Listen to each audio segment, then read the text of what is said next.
इमरान खान ने एक और बड़ा ज़बरदस्त डिसीजन लिया और पार्टी में उनका जो इंटरनल क्रैकडाउन काफ़ी अरसे से जारी था उसमें एक स्टेप और वो आगे बढ़े हैं। उनको बार बार ये बताया जा रहा था कि आप जो बातें कर रहे हैं या आप जो बयानियां लेके चल रहे हैं, पार्टी के कुछ लोग उस बयानी के साथ खड़े होने से या पब्लिकली उसको ऑन करने से कतरा रहे हैं। तो इसके बाद इमरान खान ने कई बार इस बारे में डायरेक्शंस दी कि जो उनका ट्विटर अकाउंट है, ट्वीट्स वो कर रहे हैं, उसको भी देखा जाए कि कौन उसको रीट्वीट कर रहा है, कौन उसमें पार्टिसिपेट कर रहा है, नहीं कर रहा। तो कुछ टाइम तक वो हुआ, फिर रुक गया।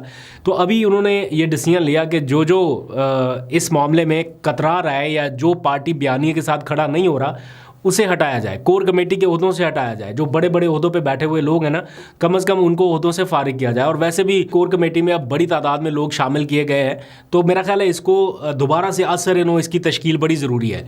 तो इमरान खान ने जब ये डिसीजन लिया कि कोर कमेटी का ओहदा भी इनसे हटा लिया जाए, उसके बाद आपने सडन देखा होगा, कल आपने शायद नोटिस किया हो, कल भी और आज भी, और जो अगला नेक्स्ट इमरान खान का ट्वीट आएगा, मैंने तो कम से कम ये नोटिस किया कि अब बहुत सारे लोग उसको रीट्वीट कर रहे हैं। जिन्होंने पहले नहीं किए थे वो भी अब कोट कर करके जो है ना, वो उन्हीं की लाइन उठा के उसमें से डाल के कोई अभी भी होम्योपैथिक से बीच में से कोई लाइन उठा लेते ना। ऑल्दो कि इमरान खान का बयानिया बड़ा सख्त है, लेकिन फिर भी उसमें से कोई ऐसी लाइन जो कदरे नर्म हो या उसका बयानिया बहुत हार्ड हिटिंग ना हो, वो उठा के तो उसको वो कोट ट्वीट कर देते हैं। कुछ ऐसा करके कर रहे हैं, लेकिन बहरहाल इंगेजमेंट जो है वो देखने में आ रही है। आज एक डेवलपमेंट शाम के वक्त हुई जब इस्लामाबाद हाई कोर्ट के एक जज के रिमार्क्स वर्सेस स्पीकर कौमी असम्बली की रूलिंग, ये बड़ा दिलचस्प सा मामला हुआ कि काउंटर किया गया है जज के रिमार्क्स को अपनी रूलिंग से। खबर यह है कि इस्लामाबाद हाई कोर्ट के एक जज साहब हैं जो सीनियर मोस्ट जज हैं, जस्टिस मोहसिन अख्तर कियानी, जिन्हें चीफ जस्टिस बनना था आमिर फारूक साहब के जाने के बाद, जिनका रास्ता रुका गया है।